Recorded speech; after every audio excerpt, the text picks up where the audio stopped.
अमीर और गरीबों में भेदभाव तो सदियों से है। ऐसी कुछ कहानी है दो बच्चों की, मुकुल और बिट्टू की। दोनों का घर एक ही शहर के एक ही मोहल्ले में है, लेकिन दोनों में जमीन आसमान का फर्क है। फिलहाल के लिए दोनों एक साथ खेलते हैं। मुकुल हर रोज बिट्टू को बुलाने के लिए उसकी झोपड़ी के बाहर जाता है। बिट्टू आजा, खेलना है कि नहीं? बिट्टू बाहर आया। चल मुकुल खेलते हैं, बहुत मजा आएगा। बच्चों के दिल में पाप नहीं होता है, वो दोनों तो बस दोस्त हैं। लेकिन कल से दोनों स्कूल में भर्ती होने वाले हैं, इसीलिए शाम को मुकुल की माँ सविता ने मुकुल से कहा, मुकुल तुम उस बस्ती में जाना बंद करो, कल से तुम्हारा स्कूल शुरू होने वाला है। लेकिन माँ वहाँ मेरा दोस्त रहता है बिट्टू। वो बस्ती में रहने वाला गरीब गंदा लड़का तुम्हारा दोस्त है? ओहो देखो मुकुल, हम लोग अमीर हैं, अब तुम बड़े स्कूल में जाने वाले हो, अब तुम उस गरीब लड़के से खेल नहीं सकते हो। सविता ने तो मुकुल को मना कर दिया। मुकुल ने चुपचाप बात मान भी ली, लेकिन बिट्टू की माँ रमा बिट्टू को यही बात समझा नहीं पा रही थी। बिट्टू, मुकुल अमीर है, उसके पापा अच्छी नौकरी करते हैं, यहाँ बहुत बड़े फ्लैट में रहते हैं, तुम दोनों की दोस्ती एक ना एक दिन टूट जाएगी बेटा। नहीं माँ, हमारी दोस्ती नहीं टूटेगी, आप देख लेना, मुकुल हर रोज मेरे साथ खेलेगा। बेटा कल से तुम्हारा स्कूल शुरू हो रहा है और तुम सरकारी स्कूल में जाने वाले हो। मुकुल अमीरों के स्कूल में जाने वाला है, समझा करो बेटा। ये गरीब अमीर क्या होते हैं माँ? रमा के पास इस चीज का जवाब नहीं था। अगले दिन मुकुल अमीरों वाले स्कूल में गया और बिट्टू सरकारी स्कूल में। मुकुल के स्कूल में शहर के अमीर खानदान के बच्चे आए हुए थे। किसी के पास महंगा मोबाइल था तो किसी के पास महंगा वीडियो गेम। स्कूल के अंदर park, swimming pool, gaming room, ये सब कुछ था। और उधर बिट्टू के स्कूल में बैठने के लिए जगह तक नहीं थी। बिट्टू के स्कूल में टीचर क्लास लेने आए। बच्चों बैठ जाओ सभी। लेकिन सर यहाँ तो बैठने के लिए बेंच ही नहीं है। अच्छा, तो तुम क्या प्रधानमंत्री हो जो बैठने के लिए बेंच चाहिए? जमीन पर बैठ जाओ। बिट्टू के साथ सभी जमीन पर बैठ गए। फर्श गंदा था और गीला भी था। सारे बच्चों के पैंट भीग गए और उसी हालत में पढ़ाई शुरू हो गई। बिट्टू ने मन लगाकर पढ़ाई की। क्लास के बाद बिट्टू के पास लल्ला नाम का एक लड़का आया। अरे बिट्टू, मेरे साथ दोस्ती करेगा? साथ में खेलेंगे। नहीं लल्ला, मुकुल मेरा दोस्त है, मैं उसी के साथ खेलता हूँ।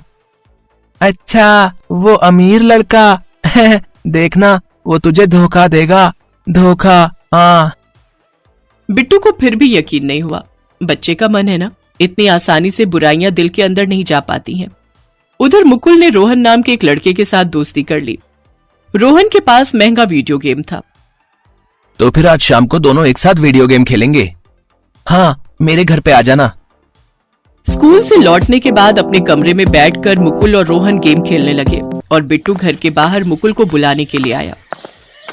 मुकुल, खेलना नहीं है क्या? आजा। मुकुल बाहर निकला और बोला, नहीं, मैं आज से तेरे साथ नहीं खेलूंगा। लेकिन क्यों नहीं? तू गरीब है, हम दोनों के स्कूल भी अलग अलग हैं, हम दोनों दोस्त नहीं हो सकते, तू चला जा यहाँ से। अब बिट्टू का दिल टूट गया। वो घर गया और अपनी माँ को पकड़कर जोर जोर से रोता रहा। माँ, मुकुल ने मुझे गरीब कहा। गरीब क्या होता है माँ? अमीर क्या होता है माँ? बताओ ना माँ, बताओ ना। बिट्टू फूट फूट कर रो रहा था, साथ में उसकी माँ भी रो रही थी। आज बिट्टू समझ गया था कि गरीब और अमीर में फर्क क्या होता है। उसे अब बस स्कूल जाकर मन लगाकर पढ़ाई करनी थी। सरकारी स्कूल में ज्यादा टीचर नहीं थे, जितने भी थे वो कभी टाइम पर आते नहीं थे, और जो आते थे वो सही से पढ़ाते नहीं थे या फिर क्लास के अंदर बैठकर अपनी नींद पूरी करते थे। उधर मुकुल के स्कूल में सब कुछ टाइम पर होता था। सभी टीचर आते भी थे और पढ़ाते भी थे, साथ साथ अच्छे अच्छे खाने को और खेलने को भी मिलता था। इन सब के बीच में मुकुल बिट्टू को भूल चुका था और बिट्टू पढ़ाई कर रहा था। उसे गरीबी से मुक्ति चाहिए थी। इतने में एक दिन टीचर ने कहा, बच्चों, हर साल शहर में स्कूलों के बीच में एक कंपटीशन होता है। उनमें आप में से कोई भी हमारे स्कूल की तरफ से एग्जाम और क्विज में बैठ सकते हैं, लेकिन कोई फायदा नहीं है। आज तक हमारा स्कूल कभी जीता नहीं। लेकिन इस बार हम जीतेंगे सर। जीतेंगे? लेकिन कैसे? तुम्हें पता भी है कि मॉडल स्कूल के लड़के कितने स्मार्ट हैं, वहाँ कितनी अच्छी पढ़ाई होती है। वो सब मुझे नहीं पता सर, लेकिन माँ कहती है कि मेहनत और लगन ही सफलता की सीढ़ी है। मैं मन लगाकर पढ़ूंगा, कुछ भी करूंगा, लेकिन मैं ये मुकाबला जीत कर ही आऊंगा। मैं दिखा दूंगा कि हमारा स्कूल भी जीत सकता है। शाबाश, ये हुई ना बात। ठीक है, मैं खुद अलग से तुमको पढ़ाऊंगा। बिट्टू को देखकर टीचर में भी जोश आ गया और वो बिट्टू को अच्छे से पढ़ाने लगे। उधर मुकुल ने भी अपनी स्कूल की इस प्रतियोगिता में भाग लेने के लिए नाम दर्ज कर दिया, लेकिन उसका ध्यान नए दोस्तों के साथ मस्ती करने और वीडियो गेम खेलने में ही था। और आखिरकार मुकाबले का दिन भी आ गया। बिट्टू और मुकुल आमने सामने आ गए। दोनों एक दूसरे को देखकर चौंक गए और पहला एग्जाम शुरू हो गया।